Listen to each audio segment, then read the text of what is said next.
বাংলাদেশ জাতীয় চিড়িয়াখানা একটি প্রাণী বৈচিত্র্যের রাজ্য।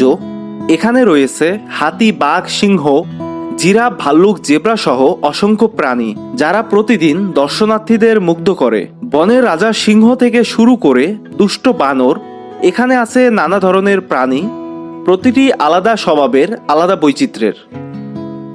আমি এখন আছি মিরপুর চিড়িয়াখানায়, যা বাংলাদেশের জাতীয় চিড়িয়াখানা নামে সুপরিচিত। আমার আজকের ভিডিওতে আমি আপনাদেরকে দেখানোর চেষ্টা করব আপনারা কিভাবে এই চিড়িয়াখানায় আসবেন এবং এখানে এসে আপনারা কি কি দেখতে পারবেন। এই সবকিছু তুলে ধরার চেষ্টা করব আমার আজকের এই ভিডিওতে। তো চলুন বন্ধুরা, একসাথে উপভোগ করা যাক আজকের এই ভ্রমণ।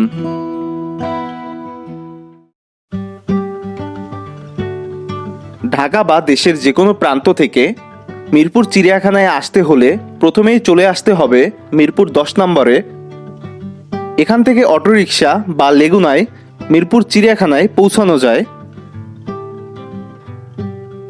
মিরপুর চিড়িয়াখানার প্রবেশ এলাকায় পৌঁছানোর পর সর্বপ্রথম যা দেখা যাবে তা হচ্ছে একটি সুবিশাল এলাকা, যেখানে বিভিন্ন হকাররা নানা রকম খাবার ও খেলনা বিক্রি করেন। চিড়িয়াখানার প্রবেশ গেটের দুপাশে রয়েছে টিকিট কাউন্টার, যেখান থেকে টিকিট ক্রয় করতে হবে চিড়িয়াখানায় প্রবেশ করার জন্য, যার মূল্য জনপ্রতি 50 টাকা করে। টিকিট নিয়ে প্রবেশ গেট দিয়ে চিড়িয়াখানার ভিতরে প্রবেশ করা যাবে। চিড়িয়াখানার ভিতরে প্রবেশ করতেই সামনে দেখা যাবে হাঁটার রাস্তা। এই রাস্তা দিয়ে সামনের দিকে একটু এগিয়ে গেলেই সর্বপ্রথম দেখা যাবে বানরের খাঁচা।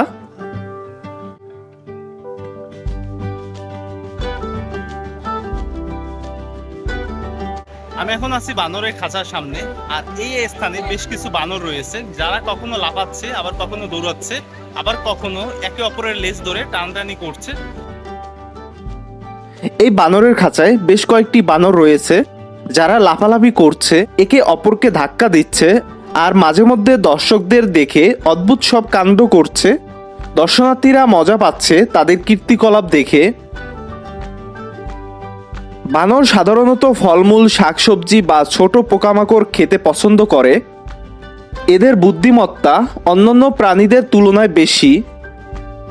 বানরের খাঁচার কিছু বানর খেলা করছে, আবার কিছু খাবারের জন্য একে অপরের সাথে লড়াই করছে। দর্শনার্থীরা তাদের দুষ্টুমি দেখে অনেক হাসছে, আর কিছু দর্শক একে অপরকে বলছে, তোমরা কখনো বানর দেখেছো?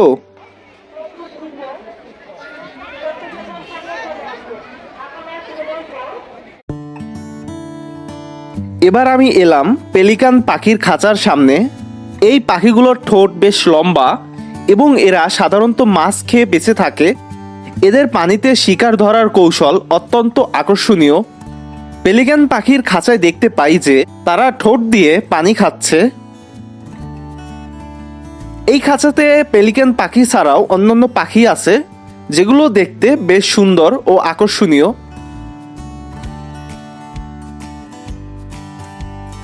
পাখিগুলো দেখা শেষ করে পেলিকান খাঁচা থেকে একটু সামনের দিকে এগিয়ে যায় এবং দেখতে পাই একটি বাঘের খাঁচা। আর এই বাঘের খাঁচায় রয়েছে একটি বিশাল আকৃতির রয়্যাল বেঙ্গল টাইগার। দর্শনার্থীরা বাঘ দেখার জন্য ভিড় জমিয়েছে। বাঘটি বেশ শান্তভাবে বসে দর্শকদের লক্ষ্য করছে। এটি বাংলাদেশের জাতীয় পশু এবং বর্তমানে সংরক্ষণের আওতায় রয়েছে।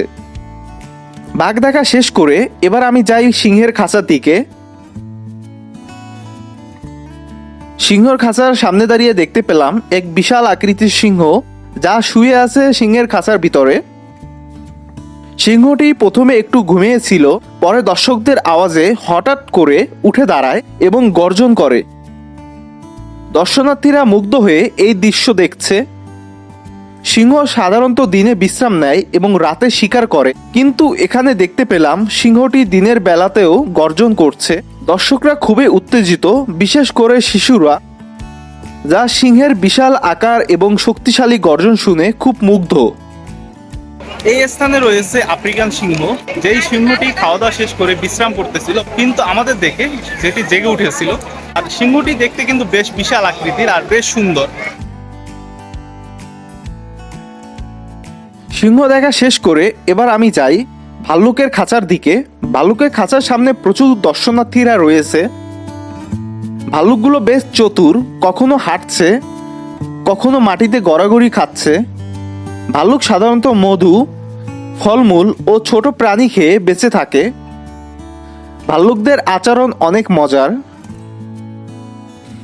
কিছু ভাল্লুক খাঁচার সাথে লেগে আছে, আবার কিছু হাঁটাহাঁটি করছে। দর্শকরা বেশ উপভোগ করছে এই দৃশ্য।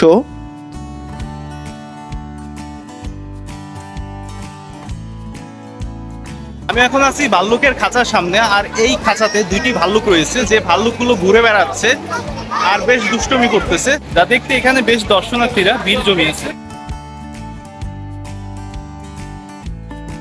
ভাল্লুক জায়গা শেষ করে আমি যে উট পাখির খাঁচার দিকে, যেখানে রয়েছে বিশাল আকৃতির উট পাখি। এটি পৃথিবীর সবচেয়ে বড় পাখি এবং দৌড়ে অনেক দ্রুত। উট পাখি খুবই বিশাল আকারের পাখি। এক পাশে উট পাখি দাঁড়িয়ে আছে, আবার অন্যটি বসে রয়েছে। দর্শকরা খুব মজা পাচ্ছে তাদের দেখে। উট পাখির শরীর ও পাখনা দেখতে অনেক বড় এবং বিশাল। এটা দর্শকদের কাছে খুবই আকর্ষণীয়। এই স্থানে রয়েছে বেশ কিছু উট পাখি, যে উট পাখিগুলো দেখতে বেশ অনেক দর্শনার্থীরাই ভিড় জমিয়েছে। আর যেই উট পাখিগুলো দেখতে কিন্তু বেশ বিশাল আকৃতির আর সুন্দর। উট পাখির খাঁচার একটু পাশেই রয়েছে কচ্ছপের খাঁচা, যেখানে রয়েছে বেশ কিছু কচ্ছপ। তারা ধীরে ধীরে পানিতে সাঁতার কাটছে। কচ্ছপের মধ্যে কিছু খুব পুরনো কচ্ছপ রয়েছে, যাদের চলাফেরা খুব ধীর, তবে পানিতে তারা অনেক ভালোভাবে সাঁতার কাটে। দর্শকরা অনেক সময় কচ্ছপের ধীর গতির চলাফেরা দেখে আনন্দিত হয়। আমি এখন আছি কুমিরের খাঁচার সামনে। এই স্থানে রয়েছে বেশ কিছু কুমির। কুমিরগুলোকে দেখলে মনে হবে যেন তারা একদম ঘুমিয়ে আছে, কিন্তু তারা খুবই ধৈর্যশীল শিকারী।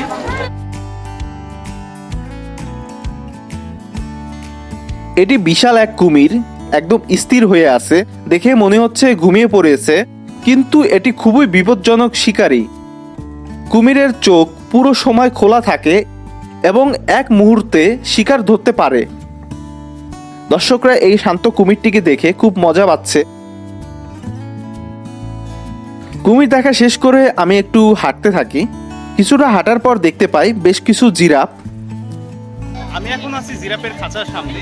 এরা এত লম্বা যে মাথা উঠালেও মনে হয় আকাশ ছুঁতে পারবে। জিরাফগুলো খুব শান্তভাবে দাঁড়িয়ে আছে। বেশ অনেকগুলোই জিরাফ আছে এই স্থানে।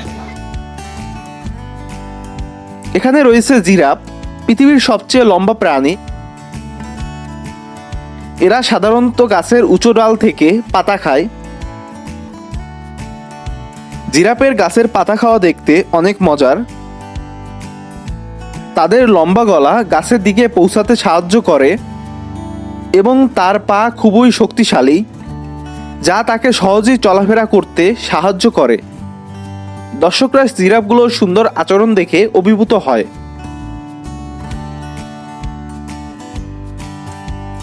জিরাফের খাঁচার পাশেই রয়েছে একটি জেব্রার খাঁচা। এই প্রাণীগুলো যেহেতু শান্তশিষ্ট এবং আক্রমণমুখী নয়, সেহেতু প্রাণীগুলোর খাঁচা উপরের অংশ খোলা রাখা হয়েছে। এখানে রয়েছে বেশ কিছু জেব্রা, যাদের কালো সাদা ডোরাকাটা শরীর দেখতে দারুণ লাগে। জেব্রার ডোরাকাটা গায়ের রং একদমই অনন্য। এটি তাদেরকে শিকারী প্রাণীদের হাত থেকে রক্ষা করতে সাহায্য করে। চিড়িয়াখানার একদম শেষ অংশে রয়েছে হাতির এলাকা। চিড়িয়াখানার অন্যতম আকর্ষণ হাতি। তারা বিশাল দেহী হলেও শান্ত স্বভাবের। কিছু হাতি কলা গাছ খাচ্ছে, আরেকটি হাতি সুর নাড়িয়ে দর্শকদের দিকে তাকাচ্ছে। হাতির সুর শুধু খাবার খাওয়ার জন্য নয়, এটি খুবই নমনীয় ও শক্তিশালী। এটি তাদের বেঁচে থাকার একটি গুরুত্বপূর্ণ অংশ। দর্শকরা তাদের বিশাল সুর ও দেহ দেখে মুগ্ধ হয়ে গেল। আজকের এই ভ্রমণ ছিল অসাধারণ। মিরপুর জাতীয় চিড়িয়াখানা সত্যি একটি দারুণ জায়গা, যেখানে প্রাণীদের কাছ থেকে অনেক কিছু শেখার আছে। আশা করি আপনাদের ভালো লেগেছে। আমার আজকের ভিডিওটি ছিল এই অবধি। আশা রাখছি খুব শীঘ্রই দেখা হবে নতুন কোনো ভিডিওতে। সে অবধি ভালো থাকবেন সবাই। আল্লাহ হাফেজ।